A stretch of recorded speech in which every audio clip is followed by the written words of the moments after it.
नमस्कार मंडळी, लक्ष्मीच्या पावलांनी या मालिकेच्या आजच्या भागात आज आपण बघणार आहोत की कशा प्रकारे कलाने नैना आणि राहुलचा खेळ संपवण्यासाठी आणि त्यांचा खरा चेहरा सर्वांसमोर आणण्यासाठी कशा प्रकारे घरातल्यांना सरप्राईज दिलं आणि सोबतच रोहिणीने स्वतःच्या हाताने राहुलला हाताला धरून घराबाहेर काढलंय। आता हे सगळं कसं काय शक्य झालंय ते तुम्हाला हा ट्विस्ट एपिसोड पूर्ण बघितल्याशिवाय कळणार नाही, त्यामुळे हा ट्विस्ट शेवटपर्यंत नक्की बघा। तर मित्रांनो, कालच्या ट्विस्ट एपिसोडमध्ये आपण बघितलं की नैनाचं आणि राहुलचं सत्य हे कलाला समजलंय आणि कलाला आता समजलेलं आहे की कलाला ही गोष्ट समजलेली आहे की अद्वैतचा सक्सेस राहुलला बघवत नाही, त्यामुळे राहुलनेच ते गुंड पाठवले होते आणि त्या गुंडांनी अद्वैतला बेशुद्ध करण्याचा प्रयत्न केला। हे सगळं राहुलने केलं होतं। ही गोष्ट आता कलाच्या समोर आलेली असते आणि नैनाताईची सुद्धा त्याला साथ आहे हेही तिला समजलेलं असतं। सोबतच आता पोलिसांनी सुद्धा या गोष्टीचा खुलासा केलेला असतो की कलाने जो केक बनवला त्या केकसाठी लागणाऱ्या कुठल्याही साहित्यामध्ये विषबाधा होणारा असा कुठलाही पदार्थ नव्हता, त्यामुळे कलावरचं आता संकट टळलेलं असतं। सगळ्यांच्या नजरेत ती आता निर्दोष ठरलेली असते। परंतु सगळ्यांसमोर हा प्रश्न असतो की आता केकमध्ये विष आलं तर आलं कुठून। या गोष्टीचा विचार करते की केक तर मीच बनवला होता आणि मला माहिती आहे की मी केकमध्ये काय काय टाकलं होतं। आता जे काही सामग्री मी यूज केली होती त्यातून विष हे केकमध्ये गेलेलंच नाहीये। मग केकमध्ये विष गेलं कसं, तर याचा अर्थ कोणीतरी केकमध्ये विष हे मुद्दाम टाकलं होतं, कोणीतरी जाणून बुजून वरून विष ओतलंय। ही गोष्ट आता कलाला समजलेली असते, परंतु कोण असेल हा व्यक्ती ज्याने हे सगळं केलं असेल याचा ती विचार करत असते आणि एक गोष्ट तिला कन्फर्म असते की हे जे काम कोणी केलंय ते घरातल्या माणसांनी केलंय। कारण ऑब्वियसली मी केक हा घरी बनवलाय आणि घरी केक बनवलेला असताना कोणीतरी घरामधलंच आहे की ज्याने हे सगळं केलंय। ऑलरेडी कलाला राहुलचं आणि नैनाचं सत्य समजलेलं असतं। अद्वैतने त्याचा सक्सेसचा अवॉर्ड घेऊ नये म्हणून राहुलने कशा प्रकारे गुंड पाठवून आमची अडवणूक केली होती या गोष्टी कलाला माहीत असतात, म्हणून कलाचा पहिला डाऊट आता राहुलवर आणि नैनावर गेलेला असतो। तिला बऱ्यापैकी कन्फर्मच असतं की हे काम करणारं राहुल आणि नैनाच आहे म्हणून। कलाला आता एक गोष्ट कन्फर्म असते की हे जे केलंय हे राहुलने आणि नैनानेच केलं असणार, परंतु तिच्या एकट्या मानण्याने काय होतं, घरातल्यांनी सुद्धा ही गोष्ट मान्य केली पाहिजे आणि घरातल्यांसमोर जर कलाला हा मुद्दा मांडायचा असेल की या सगळ्याच्या पाठीमागे राहुल, तर घरातले लगेच माझ्यावर विश्वास ठेवणार नाही आणि पहिल्यांदा पुरावा दाखव असं म्हणतील। त्यामुळे जर मला राहुलला सगळ्यांसमोर एक्सपोज करायचं असेल, त्याचा खरा चेहरा सगळ्यांसमोर आणायचा असेल, तर सगळ्यात पहिल्यांदा मला पुरावे गोळा करावे लागतील। परंतु नैना आणि राहुलच्या प्रत्येक हालचालीवर आता कलाचं बारीक लक्ष असतं आणि या बाबतीत ती अद्वैतला सुद्धा काही सांगत नाही, कारण अद्वैत हा फॅमिलीवर खूप प्रेम करत असतो आणि त्याच्याच फॅमिलीतल्या कुठल्या व्यक्तीबद्दल असं बोललेलं त्याला कधीच आवडणार नाही। ही गोष्ट कलाला ऑलरेडी माहीत असते आणि अद्वैतला जर मी राहुलबद्दल अशी शंका बोलून दाखवली तर मात्र अद्वैत मलाच बोलेल आणि माझ्यावर विश्वास ठेवणार नाही। त्यापेक्षा मला जर राहुलचा खरा चेहरा सगळ्यांसमोर आणायचा असेल तर मला मात्र आता राहुलवर आणि नैनावर दोघांवरही नीट लक्ष ठेवावं लागेल आणि काहीतरी पुरावा आता गोळा करावा लागेल।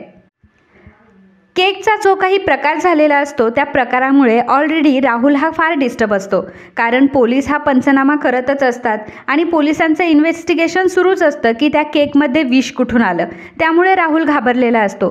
तर या सगळ्यामध्ये आपल्या नावामध्ये आलं तर मात्र आपलं काही खरं नाही, या गोष्टीची खात्री राहुलला असतेच आणि त्यापेक्षाही त्याला वाईट आणि राग या गोष्टीचा येत असतो की त्याने त्या नैनाचं ऐकलं। जर नैनाचं ऐकलं नसतं तर हा मूर्खपणाचा प्लॅन मी बनवलाच नसता आणि मम्माने जसं सांगितलंय तसंच केलं असतं, परंतु ह्या नैनामुळे आज मी खूप गोत्यात येणार आहे ही गोष्ट राहुलला समजत असते। तर इकडे कला ही विचार करत असते, ती विचार करत असते की मला राहुलबद्दल तसाही काही पुरावा मिळणार नाही, कारण केकमध्ये विष टाकताना त्याला कोणी बघितलेलंही नाही आहे किंवा घरामध्ये CCTV कॅमेरासुद्धा नाही आहे की ज्यामार्फत मी हे सगळं बघू शकते आणि राहुल स्वतःच्या तोंडाने ही गोष्ट तर कधीच कबूल करणार नाही की त्यानेच हे सगळं केलंय आणि ही गोष्ट मी सगळ्यांना जर सांगितली तर माझ्यावर कोणी विश्वास ठेवणार नाही। राहुलने जर केकमध्ये विष टाकलेलं असेल तर याबद्दलचा पुरावा मागं सोडणं पण आणि तो पुरावा गोळा करणं सुद्धा खूप अवघड आहे, ही गोष्ट कलाला समजलेली असते। म्हणून कला आता विचार करते की मला दुसरा काहीतरी मार्ग अवलंबावा लागेल। मग कला आता एक काम करते, ती राहुल आणि नैना या दोघांच्याही रूममध्ये तिचा मोबाईल ठेवून येते. तिच्या मोबाईलवर तिने व्हिडिओ रेकॉर्डिंग ऑन केलेली असते आणि ज्यावेळी राहुल आणि नैना रूममध्ये नसतात त्याचवेळी तिने हे काम केलेलं असतं. तर संध्याकाळच्या वेळी जेव्हा राहुल हा रूममध्ये येतो त्यावेळी नैना ऑलरेडी रूममध्ये असते. मग नैना राहुलला विचारते की राहुल काय झालं, पोलिसांचा काही कॉल वगैरे आला होता का, त्यांना काही सापडलं का आपल्याबद्दल. तेव्हा राहुल म्हणतो की नाही, अजून तरी आपल्याबद्दल त्यांना काहीही कळलेलं नाही आहे. त्यांच्या इन्व्हेस्टिगेशनमध्ये त्यांनी फक्त आत्तापर्यंत हे डिक्लेअर केलं की केकच्या साहित्यात कुठल्याही प्रकारचं विष नव्हतं, परंतु असं समज की आपल्यावर आता टांगती तलवार आहे. नैना राहुलला म्हणत असते की राहुल अरे नको काळजी करू, तसंही या गोष्टी कलाच्याच अंगावर जातील आणि बघ तसंही घरच्यांच्या मनात कुठे ना कुठे असेलच ना की कलाने हे सगळं केलंय. राहुल म्हणतो की बिंडोक आहे का ग तू, तू म्हणजे कला आहे असं समजतेस का. नाही, तुझ्याबद्दल घरच्यांना गैरसमज होऊ शकतो कारण तू आहेस तशी, परंतु कलाबद्दल नाही कोणाला गैरसमज होणार. नैना म्हणते की राहुल अरे तू कशाला काळजी करतोय, सरोज मामी आहे ना. सरोज मामीच्या मनात तर कलाबद्दल कधीही चांगली भावना येऊ शकत नाही आणि सरोज मामी हाच विचार करत असेल की अद्वैतच्या केकमध्ये कलानेच विष टाकलेलं असेल. मग राहुल म्हणतो की अगं पण सरोज मामीच्या एकट्या मान्याने काय होतंय, बाकीच्या सर्वांना तर कलावर विश्वास आहे ना. बाकीच्या सर्वांनी ती गोष्ट किती लाईटली घेतली, म्हणजे पोलिसांनी सांगण्याच्या आतच सगळ्यांनी घरातल्यांनी कलावर विश्वास ठेवला होता. आणि सगळ्यात महत्त्वाचं म्हणजे तो अद्वैत कलाच्या बाजूने आहे, तर आपण काहीच करू शकणार नाही. राहुल आणि नैना जे काही बोलत असतात ते ऑलरेडी आता कॅमेरामध्ये रेकॉर्ड होत असतं. कलाने कॅमेरा सेट करून ठेवलेला असतो, परंतु या गोष्टीची खबर मात्र नैना आणि राहुलला अजिबात नसते. नैना राहुलला म्हणत असते की राहुल अरे पण तू या गोष्टीचा विचार कर ना, म्हणजे हे बघ जरी कलाच्या विरोधात कोणी बोलणारं नसेल तरी हे सुद्धा खरं आहे ना की तुझा चेहरा कोणाला कळणारच नाही किंवा तूच त्या केकमध्ये विष टाकलंय ही गोष्ट कोणाला समजणारच नाही. राहुल विचारतो की ते कसं काय. नैना म्हणते की हे बघ तसंही आता पुरावे गोळा करणं खूप अवघड आहे, ह्या गोष्टीला ऑलरेडी 2-3 दिवस होऊन गेलेत आणि तसंही तुला हे काम करताना कोणी बघितलेलं नाही आहे किंवा कुठे CCTV कॅमेरामध्ये तू कैद झालेला नाही आहे, त्यामुळे तू काळजी कशाला करतोयस, तू या सगळ्यामध्ये अडकूच शकत नाही आणि हे प्रकरण हळूहळू निवळेल आणि शांत देखील होईल, नंतर सगळेजण विसरून जातील ह्या गोष्टी. राहुल म्हणतो की तू म्हणते तसं झालं तर बरं होईल, नाहीतर माझं काही खरं नाही. मम्मा स्वतः मला घराबाहेर काढेल याची मला खात्री आहे आणि मम्माला अजिबात आवडलेलं नाही आहे मी हा प्लॅन बनवला आहे ते. आणि नैना हे सगळं ना मी तुझ्यामुळे केलं आहे, हा प्लॅन तूच मला सांगितला आणि तुझ्यामुळे मी ह्या प्लॅनमध्ये फसलो आहे. तू तर मूर्ख आहेस, परंतु तू मला देखील मूर्खात काढलंय. मला कुठून बुद्धी सुचली की मी तुझा हा प्लॅन ऐकला आणि तो वर्क करायला गेलो काय माहिती, आणि मी माझं डोकं का नाही चालवलं ना याचीच मला जास्त खंत वाटते. नैना म्हणते की राहुल जाऊ दे ना आता, त्या गोष्टी आठवून तरी काय होणार आहे, परंतु आता मात्र पुढच्या गोष्टी आपल्या हातामध्ये आहे ना. आणि तू असं काही वागूच नको, तू घरच्यांना कुठला डाऊट येऊच देऊ नको की हे सगळं तू केलंय म्हणून. उलट तू घरच्यांसोबत नीट वाग, अद्वैतची नीट वाग, कशा प्रकारे तुला अद्वैतची काळजी आहे, तू अद्वैतचा किती हितचिंतक आहे याच गोष्टी तू घरच्यांना प्रूव्ह करून दे. त्यामुळे कोणालाही तुझ्यावर डाऊट येणार नाही आणि हळूहळू सगळेजण हा विषय सोडून देतील, विसरून जातील, असं नैना आता राहुलला सांगत असते. मग राहुललाही नैनाचं बोलणं पटतं. मग राहुल म्हणतो की ठीक आहे, तू म्हणते असं जर झालं तर बरंच असेल. परंतु आता राहुल आणि नैनाचं हे बोलणं मात्र कॅमेरामध्ये रेकॉर्ड झालेलं असतं. राहुल आणि नैनाला या गोष्टीची खबरही नसते. राहुल आणि नैना ज्यावेळी रूमच्या बाहेर जातात तर कला मात्र मागावरच असते दोघांच्या, की कधी एकदाचे दोघंजण बाहेर जातात आणि त्यांच्यामध्ये काय बोलणं झालं आहे हे तिला बघायचं असतं. त्यामुळे कला आता पटकन त्या दोघांच्या रूममध्ये येते आणि तिने जो कॅमेरा सेट केलेला असतो फोनमध्ये तो फोन घेऊन आता ती तिच्या रूममध्ये जाते. आणि मग फोनमध्ये आता ती बघत असते की माझ्या हाती काही लागतंय का, कुठला पुरावा लागतोय का. आणि त्याच वेळी तिला राहुल आणि नैना ह्या दोघांचंही बोलणं हाती लागतं. राहुल आणि नैनाचं बोलणं स्पष्टपणे ती ऐकत असते की कशाप्रकारे हे जे कृत्य केलं आहे घाणेरडं केकचं, ते कृत्य राहुलनेच केलं आहे हे राहुल स्वतः तोंडाने कबूल करत असतो आणि नैना त्याला कसं वाचायचं या सगळ्यातून याचे पर्याय देत असते. आता ही गोष्ट कॅमेरामध्ये रेकॉर्ड झालेली असते, लाईव्ह प्रूफ असतं, लाईव्ह व्हिडिओ असतो, असंही नसतं की फक्त व्हॉइस असतो. त्यामुळे कोणाला बोलायला जागा उरेल की हे तर एडिटिंग सॉफ्टवेअरची कमाल आहे, परंतु आता व्हिडिओमध्ये दिसत असतं की राहुल आणि नैना हे बोलत असतात.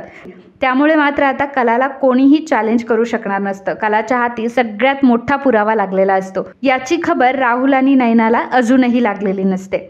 तर मग कला आता सगळेजण जेव्हा जेवायला बसलेले असतात त्यावेळी खूप मोठी अनाऊन्समेंट. कला आबांना म्हणते की आबा, मी संध्याकाळी एक गोष्ट प्लॅन केली आहे, मी सगळ्यांना सरप्राईज देणार आहे. तर सरोज म्हणते की सरप्राईज? कसलं सरप्राईज? आणि तुला कोणी एवढी परमिशन दिली की घरातले निर्णय घ्यायला? तर आबा म्हणतात की अगं सरोज, बोलू दे ना तिला काय बोलायचं ते तर बोलू दे. मग कला आता सांगू लागते की आबा, खूप दिवस झाले आणि कदाचित हे पहिल्यांदाही असेल की आपण घरामध्ये असं कधी मूव्ही वगैरे बघितला नाही. माझी अशी इच्छा आहे की आज आपण सर्वजण एकत्र येऊन मस्तपैकी काहीतरी खाण्याचा प्लॅन बनवूयात आणि सोबतच मूव्हीसुद्धा एन्जॉय करूयात. प्रोजेक्टरची वगैरे सगळी अरेंजमेंट मी करेल आणि त्यासाठी मी सोहमची मदत देखील घेईल. सोहम म्हणतो की वहिनी, तू काळजीच करू नको, मी तुला हवी ती मदत करेल. आबा म्हणतात की अरे वा, चांगला प्लॅन आहे. आणि तसंही कितीतरी दिवसांपासून घरामध्ये असं काहीतरी झालं नाही आहे किंवा घरामध्ये मूव्ही वगैरे बघण्यात आलेला नाही आहे, तर आपण काहीतरी एखादा भन्नाट मराठी चित्रपट बघूयात. कला म्हणते की चालेल आबा. कला आता फक्त रात्रीची वाट बघत असते आणि रात्रीच्या वेळी तिला सगळ्यांनाच मोठं सरप्राईज द्यायचं असतं. मग कलाने आता प्रोजेक्टर वगैरे लावलेला असतो, खाण्यापिण्याचं सगळं काही तिने बनवलेलं असतं. रात्रीच्या वेळी कलाने आता सगळी काही तयारी केलेली असते. तिला घरातल्यांना तो मूव्ही दाखवायचा असतो ज्या मूव्हीमध्ये खलनायक असतात नैना आणि राहुल. त्या दोघांचा मूव्ही कलाला सगळ्यांना दाखवायचा असतो आणि कलाने त्याच्याबद्दल सगळी अरेंजमेंट केलेली असते. सोबतच खाण्यापिण्याच्या सगळ्या गोष्टी कलाने बनवलेल्या असतात. ठरल्याप्रमाणे सगळेजण रात्रीच्या वेळी एकत्र जमतात. सगळे चांदेकर आता एकत्र आलेले असतात. सोबतच कलाने तिच्या आईवडिलांना, काजलला सुद्धा बोलावून घेतलेलं असतं. त्यामुळे आबांना सुद्धा आनंद होतो की सगळेजण एकत्र आहे, सगळेजण मस्त एन्जॉय करतील, सगळेजण एन्जॉयच्या मूडमध्ये असतात. कलाने सगळ्यांसाठी छान खायला वगैरे बनवलेलं असतं. मग त्यानंतर कला आता सर्वांना मूव्ही देखील दाखवते. सगळेजण मराठी मूव्ही एन्जॉय करतात. पण त्यानंतर जेव्हा मूव्ही संपते तेव्हा आता सगळेजण ज्याच्या त्याच्या रूममध्ये जायला लागतात. मग कला सगळ्यांना थांबवते की थांबा, खरं तर खरा मूव्ही अजून बाकी आहे.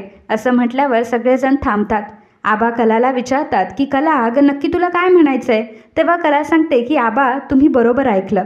तुम्ही आता एक चित्रपट बघितला, परंतु खरा जो चित्रपट आहे तो अजून बघण्याचं बाकी आहे. कलाला म्हणते की ही तुझी काय नवीन नाटकं आहेत? आता दाखवलं ना चित्रपट, झालं ना तुझ्या मनासारखं, आता आम्हाला आमच्या रूममध्ये जाऊ देत ना. तेव्हा कला म्हणते की हो सरोज मॅडम, तुम्ही तुमच्या रूममध्ये जा, परंतु हा जो काही चित्रपट आहे तो बघून जा. मग सोहम आता प्रोजेक्टर लावतो. कलाने आता लॅपटॉपला पेनड्राईव्ह लावलेला असतो आणि आता प्रोजेक्टरवर नैना आणि राहुलची फिल्म दिसते. त्यामध्ये सगळ्या गोष्टी ज्या नैना आणि राहुल एकमेकांशी बोललेले असतात त्या सगळ्या गोष्टी आता पडद्यावर दिसतात आणि त्या पडद्यावर राहुल आणि नैनाची फिल्म दिसत असते, ज्यामध्ये राहुल स्वतःच्या तोंडाने कबूल करत असतो की त्या केकमध्ये विष राहुलनेच टाकलं होतं आणि नैना त्याला या सगळ्यातून कसं वाचायचं याचे ऑप्शन देत होते. आणि या सगळ्याचा अर्थ आता सगळ्यांना लागलेला असतो की अद्वैतच्या केकमध्ये विष टाकणारा राहुलच होता आणि त्याला नैनाने साथ दिली. ही गोष्ट आता सगळ्यांच्या समोर आलेली असते आणि ही गोष्ट ऐकून आता सगळ्यांना प्रचंड मोठा धक्का बसलेला असतो. सगळ्यांच्या पायाखालची जमीन सरकते की राहुल घरातच राहून एवढं कुकर्म कसं काय करू शकतो? राहुल एवढ्या खालच्या पातळीला कसा काय जाऊ शकतो? सगळेजण हाच विचार करत असतात. आबांना तर प्रचंड राग आलेला असतो. मग कला आता राहुलला विचारते की राहुल, मग तुला मूव्ही कसा वाटला? फिल्म कशी होती आजची? राहुल आता खाली बघत असतो. राहुल म्हणत असतो की मी असं काहीच केलेलं नाही आहे, हे सगळं खोटं आहे. या कलाने काहीतरी सॉफ्टवेअर वगैरे यूज करून हे सगळं घडवून आणलं आहे आणि मी असं बोललेलोच नाही आहे. तर नैनाही म्हणत असते की हो, आमच्यात असं काही बोलणं झालंच नाही आहे, हे कलाने कुठून तरी क्रिएट केलं आहे.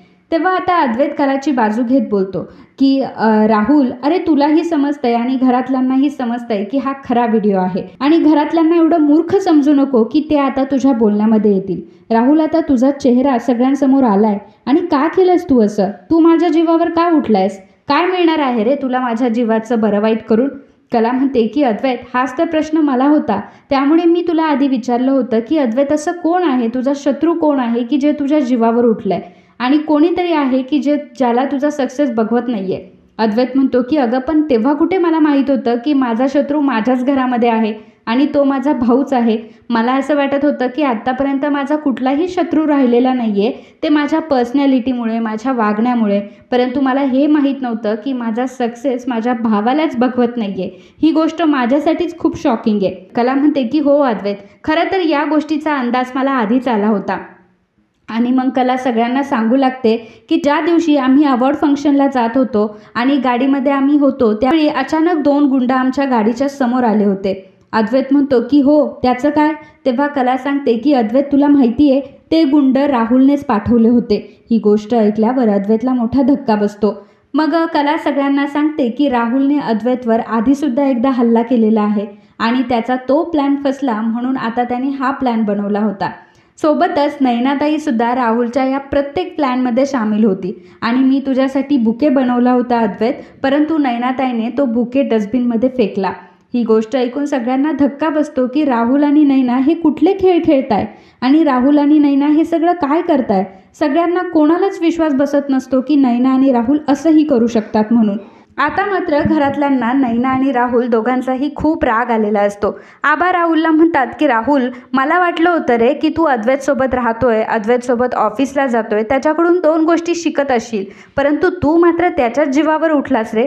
मला तुझ्याकडनं कधीही ही अपेक्षा नसते. रोहिणीला आता टेन्शन आलेलं असतं. ज्या गोष्टीचं ती टेन्शन घेत असते नेमकी तीच गोष्ट घडलेली असते.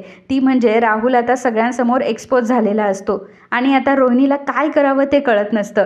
मग रोहिणी आता मोठी चाल खेळते. रोहिणी आता राहुल जवळ जाते आणि राहुलच्या 2 कानाखाली ठेवून देते.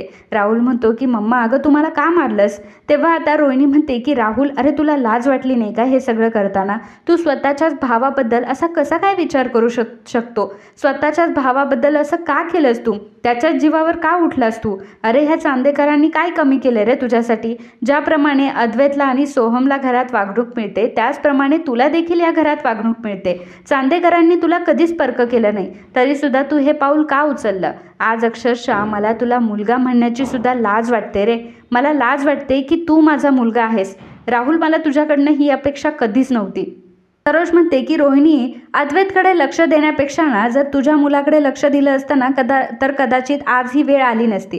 प्रत्येक वेळी अद्वैत काय करतो, अद्वैत असं करतो, हे करतो, ते करतो, याच गोष्टी तुम्हाला सांगत असते. परंतु तुझा मुलगा आज किती नीच वागलाय. जर त्याच्या हरकतींवर तुझं लक्ष असतं तर आज मात्र आपल्या सगळ्यांवर ही वेळ आलीच नसती. तर राहुल आता सगळ्यांना सॉरी म्हणत असतो आणि म्हणत असतो की मला माफ करा, माझ्याकडनं खूप मोठी चूक झाली, पुन्हा मी असं कधीही काही करणार नाही. अद्वैत प्लीज मला माफ कर. परंतु आता मात्र अद्वैतही राहुलला माफ करत नसतो. आबांकडे राहुल जातो आणि आबांना म्हणत असतो की आबा मला माफ करा, फक्त मला एक चान्स द्या. परंतु आबासुद्धा आता त्याला माफ करत नसतात. राहुल आता सर्वांसमोर गयावया करत असतो, परंतु राहुलचं आता कोणीही ऐकत नसतं आणि राहुलला आता सगळेजण नावं ठेवायला लागतात. रोहिणी आता विचार करते की हाच तो पॉईंट आहे. आता जर मी राहुलची बाजू घेतली तर मी सुद्धा घरातल्यांसाठी विलन होईल, कारण मी एका विलनची बाजू घेते. आणि जर राहुलच्या मुस्काटात देऊन राहुलला जर हाताला धरून घराबाहेर काढलं तर सगळेजण माझं कौतुक करतील की मी न्यायाने लढले आणि मी सत्याची बाजू घेतली आणि त्यासाठी मी माझ्या मुलाला देखील घराबाहेर काढलं. आणि राहुलच्या बाजूने तशीही मी आहेच. राहुलला मी बाहेरून जी पाहिजे ती मदत तशीही करू शकते. हळूहळू जेव्हा हे प्रकरण सोपं होईल, हळूहळू जेव्हा हे प्रकरण निवळेल, घरातले सर्वजण ही गोष्ट विसरतील, तेव्हा पुन्हा एकदा मी राहुलला या घरामध्ये काहीतरी करून घरामध्ये घेऊनच येईल. परंतु आता सध्या मात्र राहुलचं घराबाहेर जाणं हेच त्याच्यासाठी योग्य ठरेल आणि माझ्यासाठी सुद्धा. मला जर चांदेकरांची प्रॉपर्टी मिळवायची आहे तर मला आता ही सिच्युएशन हँडलच करावं लागेल. म्हणून रोहिणी आता राहुलच्या पुन्हा एकदा कानाखाली ठेवून देते आणि पुन्हा राहुलचा हात धरते आणि राहुलला आता घराबाहेर काढते. राहुल म्हणत असतो की मम्मा, अगं तू तरी माझ्याशी असं नको वागू. परंतु रोहिणी आता त्याला मारत असते आणि म्हणत असते की तू माझं नाक कापलंयस, तू माझी इज्जत घालवली आहेस, तुला या घरात अजिबात जागा नाही आहे आणि आजपासून तू माझ्यासाठी मेलाय, तू आत्ताच्या आत्ता इथून निघून जा. असं म्हणून रोहिणी आता राहुलला घराबाहेर काढते. परंतु त्यावेळी घरातलं कोणीही पुढे येत नाही आणि कोणीही राहुलची बाजू घेत नाही. रोहिणीने राहुलसोबतच नैनाला सुद्धा घराबाहेर काढलेलं असतं. आता नैना आणि राहुल दोघंही घराबाहेर असतात आणि अशा प्रकारे कलाने आता अद्वैतला न्याय मिळवून दिलेला असतो आणि रोहिणी आणि राहुल दोघंही घराबाहेर गेलेले असतात. परंतु रोहिणीने मात्र राहुलच्या विरोधात जाऊन हे सगळं काम नसतं केलेलं. राहुलला ती मदत करणारच असते आणि काहीही करून राहुलला ती पुन्हा चांदेकरांच्या घरात घेऊन येणार हे तर 100% असतं. आता या सगळ्या गोष्टी रोहिणी कशा जुळवून आणते ह्या गोष्टी बघणं खूप रंजक ठरणार आहे. तर बघूयात आता की लक्ष्मीच्या पावलांनी ही मालिका अजून कुठलं वळण घेते. आणि सोबतच मित्रांनो, एक महत्त्वाची नोट आहे की आपण जे ट्विस्ट एपिसोड बनवतो ते जे बाकीच्या लँग्वेजमधले रिमेक असतात त्याचं बघून आपण बनवत असतो, त्या अनुषंगाने बनवत असतो. आणि ट्विस्ट एपिसोड हे फक्त एक मालिकेत पुढे काय घडणार आहे याबद्दल एक प्रेडिक्शन असतं. तुमच्यापैकी खूप लोकांचे कमेंट येतात की असं तर काही घडलंच नाही आहे, तर तुम्हा सर्वांना हे सांगू इच्छिते की असंच सगळं काही घडेल असंही नाही आहे. बाय द वे, तुम्हाला हा ट्विस्ट एपिसोड कसा वाटला हे आम्हाला कमेंटमध्ये नक्कीच सांगा. धन्यवाद.